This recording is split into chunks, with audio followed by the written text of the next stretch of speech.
Hello. Good afternoon. Chat chat.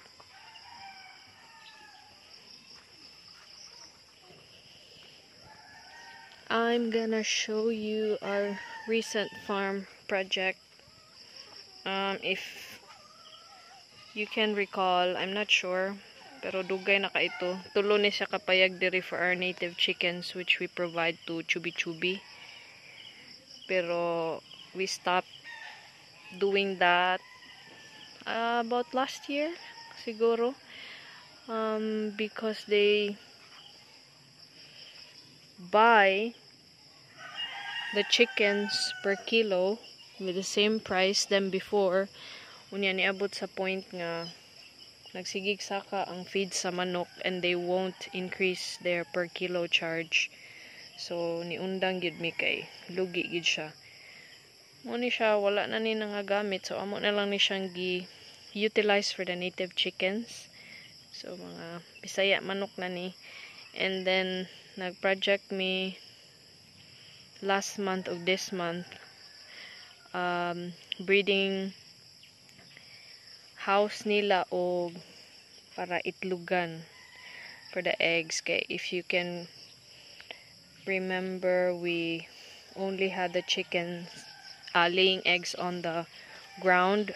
Okay ra if walay uwan kay sagbot dili sila malapok, pero malapok man, so especially karon rainy season murag hugaw kayo ang itlog.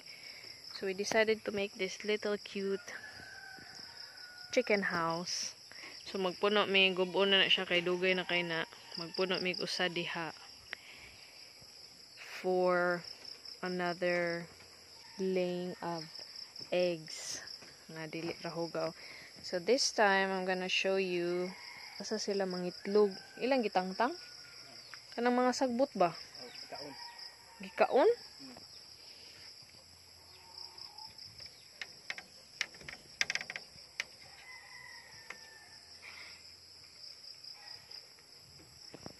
Wala lagi sila ni kaon, no?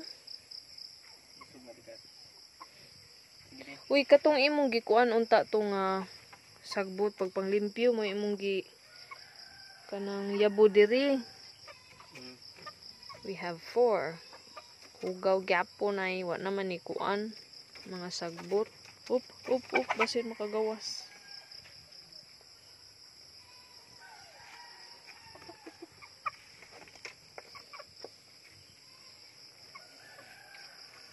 Okay.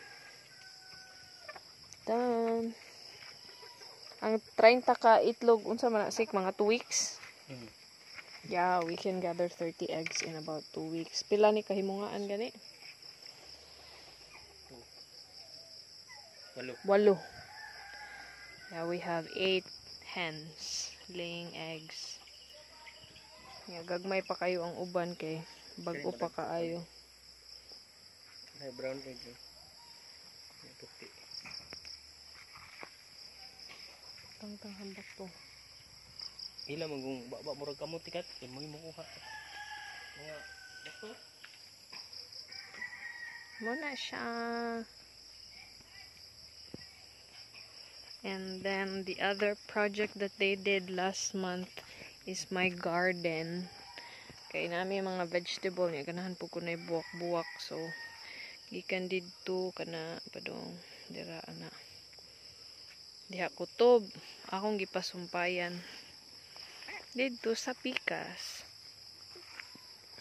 So any mga flowers or ornamentals we plant here.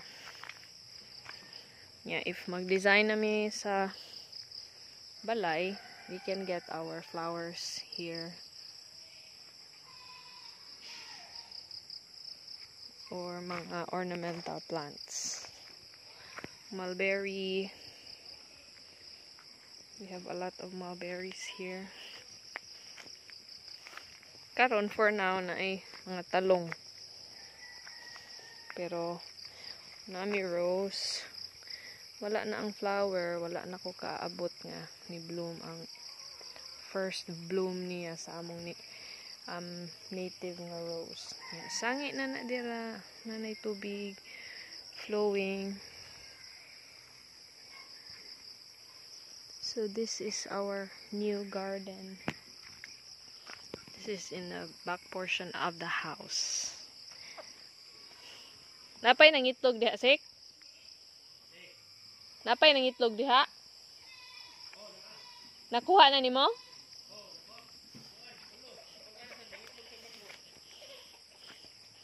We have other chickens there nga nangitlog. I mean hen.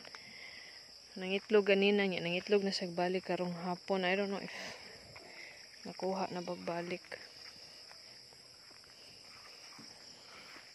And then last month gipahimo pud namo sila og 3x3 nga made of bamboo. Kay wala na mi 3x3 niya, nag-anam nagkadaghan ang himungaan. Nagpahimo na lang mi og kani kawayan.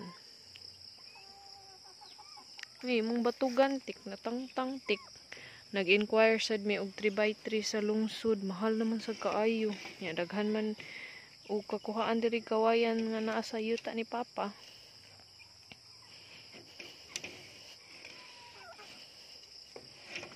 Hikti niya ring batugan niya, Sik.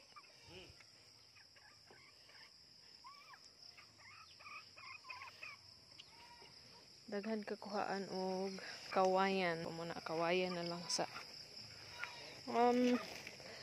it's not really long term kay makakuan siya. Malata man sila kadugayan. Pero sige na lang. Makahimo ra gyapon sila usab. We just have to spend for lansang, nails. Pero ang nagamit nila ani kay gamay rasad. I don't think they finished one kilo of nails. I let them make 4. Masya mong gilinya diri kay puno ni siya sagbot, same diri. Ibutangan na mog 3x3, nalimpyo na, di na may kinahanglan mag grass cutter. Ipalimpyo lang na akong mga ni siwil. At least makasave pud me because the chickens eat some of the grass. And then sa sige nilag tunog, mamatay ra sad siya kadugayan. There you go. Pila na ni nga project. First, second, third. And among original nga 3x3 na yung mga guba.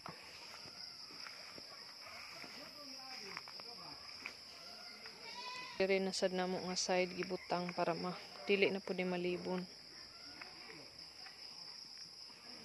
And they're all here in the back portion of the house. Let's go now to the last project that we did last month.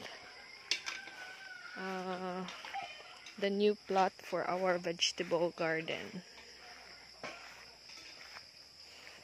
Before, this is only like this, elevated siya. This is where we had our chili, like on our first year. And then karon gi-permanent na namo, we have avocado, guava, few kinds of lemons, orange, I don't know, yeah, and sinaguilas. Dara. So wala pa ni nalimpyuhan diri na part. Interesting kaayo ang sinaguilas kay karaan lang nga branch imuhang putlon, itanom. Yeah, musalingsing na siya. I-mature ani nila kay pwede na sila mo bunga na pud. So di na ka maghuwat from seed to mature plant. Kani avocado. And then one more sinaguilas. Kay ganahan kay mig sinaguilas. Muni siya ang old. Uy na ay dragonfly.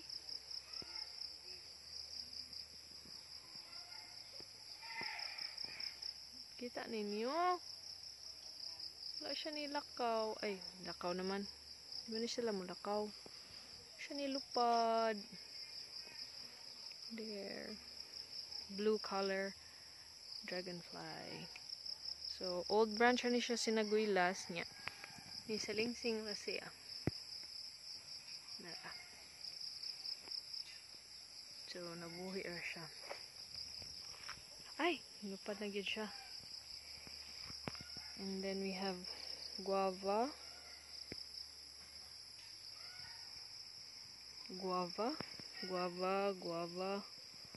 Daghang guava. And then now we have this sibuyas dahonan. This is the project that they did. Raised garden beds. Upat ka buok. The second one I temporarily added dragon fruit cuttings kay na mo palit.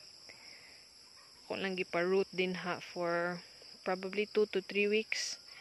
And then kuhaon na for planting sa mag-dragon fruit na kaila na mo. So this spot will be for vegetable. Na namin napalit nga liso sa tomato and pechay ba to? I think. So muna siya ilang gitrabaho last month. Nga kani, favorite ni RJ, kangkong. Bago na siya ni tubo. Gisigig uwan, so na ay mga nang higda. Ganahan kayo mi ani.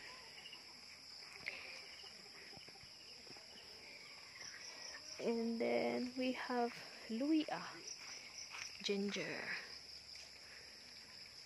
and lemongrass. Bago pag iturok ay giluyong. Okay.